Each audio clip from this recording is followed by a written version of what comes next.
Ang Aklat ng Galatians Kabanata 4. Sinasabi ko na hanggang ang tagapagmana ay bata pa, wala siyang pinagkaiba sa isang alipin, kahit na siya pa ang nagmamay-ari ng buong lupain. Sa halip, nasa ilalim pa siya ng kanyang mga tagapangalaga at mga katiwala hanggang sa dumating ang panahon na itinakda ng kanyang ama. Kaya ganoon din tayo, noong tayo ay mga bata pa, sakop tayo ng pagkaalipin sa mga alituntunin ng daigdig. Ngunit nang dumating ang takdang panahon, ipinadala ng Diyos ang kanyang anak, ipinanganak ng isang babae, ipinanganak sa ilalim ng kautusan.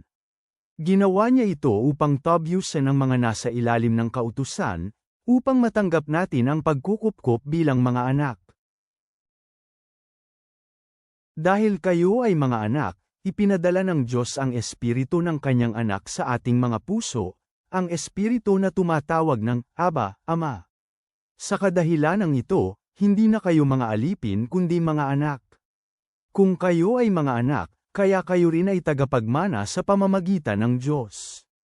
Bago pa, nang hindi pa ninyo kilala ang Diyos, kayo ay mga alipin sa mga bagay na likas na hindi talaga Diyos. Ngunit ngayon nakilala na ninyo ang Diyos, o higit na mabuting sabihin, ngayon nakilala na kayo ng Diyos, bakit kayo muling bumabalik sa mahina at walang silbing mga pasimulang tuntunin? Gusto nyo bang maging mga alipi muli? Mahigpit ninyo ipinagdiriwang ang mga natatanging araw, mga bagong buwan, mga panahon, at mga taon. Natatakot ako para sa inyo. Natatakot ako na anumang paraan ay naghirap ako sa inyo ng walang kabuluhan. Nakikiusap ako sa inyo, mga kapatid, maging katulad ninyo ako, sapagkat ako ay naging katulad rin ninyo. Wala kayong ginawang mali sa akin. Ngunit alam ninyo na dahil sa sakit na pisikal kaya ko ipinahayag ang ebanghelyo sa inyo sa unang pagkakataon. Kahit na inilagay kayo ng aking pisikal na kalagayan sa pagsubok, hindi ninyo ako hinamak o tinanggihan. Sa halip tinanggap ninyo ako tulad ng anghel ng Diyos, na para bang ako mismo si Kristo Jesus. Saan, sa makatuwid, na ngayon ang inyong kaligayahan? Sapagkat aking pinatotohanan sa inyo na, kung maaari, dinukot na ninyo ang inyong mga sariling mga mata at ibinigay ang mga ito sa akin.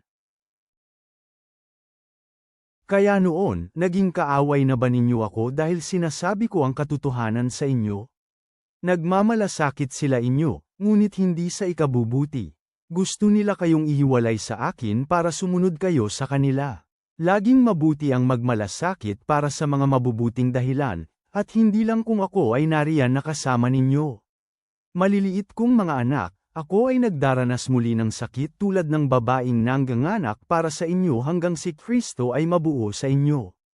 Gusto kong nariyan ako ngayon kasama ninyo at baguhin ang aking tono, dahil ako ay naguguluhan tungkol sa inyo. Sabihin ninyo sa akin, kayo na gustong magpasailalim sa kautusan, hindi ba ninyo narinig kung ano ang sinasabi ng kautusan? Sapagkat nasusulat na si Abraham ay nagkaroon ng dalawang anak, ang isa ay sa aliping babae at ang isa ay sa malayang babae. Gayunpaman, ang anak ng alipin ay ipinanganak sa laman, ngunit ang ipinanganak ng malayang babae ay ipinanganak sa pamamagitan ng isang pangako. Ang mga bagay na ito ay maipapaliwanag gamit ang talinghaga, sapagkat ang dalawang babaeng ito ay katulad ng dalawang kasunduan. Ang isa sa kanila ay mula sa bundok ng Sinaai. Ipinanganak niya ang kanyang mga anak na mga alipin. Ito ay si Hagar. Ngayon ang Hagar ay bundok ng Sinaai sa Arabia.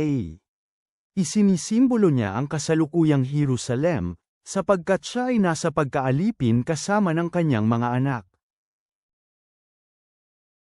Ngunit ang Jerusalem na nasa taas ay malaya, iyon ay, ang ating ina. Sapagkat nasusulat, magalak ka, ikaw na babaeng baog, ikaw na hindi nangganganak. Humiyaw ka at sumigaw sa kagalakan, ikaw na hindi pa nakakaranas ng panganganak. Sapagkat marami ang mga anak ng baog na babae, higit pa sa kanya na may asawa. Ngayon, mga kapatid, katulad ni Isaac, ay mga anak ng pangako. Sa panahong yun, siyang ipinanganak ayon sa laman ay inuusig siyang ipinanganak ayon sa Espiritu. Ganoon din ito ngayon. Ano ang sinasabi ng kasulatan? Palayasin mo ang aliping babae at ang kanyang anak. Sapagkat ang anak ng aliping babae ay hindi kasamang magmamana sa anak ng malayang babae. Sa makatuwid, mga kapatid, tayo ay hindi mga anak ng isang aliping babae, ngunit, sa halip ng isang malayang babae. Ama naming nasa langit, nagpapasalamat kami sa iyo sa kaloob ng pagiging anak sa pamamagitan ng pananampalataya kay Kristo Jesus. Tulungan mo kaming tanggapin ang aming pagkakakilanlan bilang iyong mga minamahal na anak, na namumuhay sa kalayaang ibinigay mo sa amin. Huwag mo sanang hayaang kami ay bumalik sa dating pamumuhay, kundi maglakad ng buong tapang sa Espiritu, na nagbabahagi ng iyong pag-ibig at biyaya sa iba. Bantayan mo ang aming isipan ng iyong perpektong kapayapaan. Amen.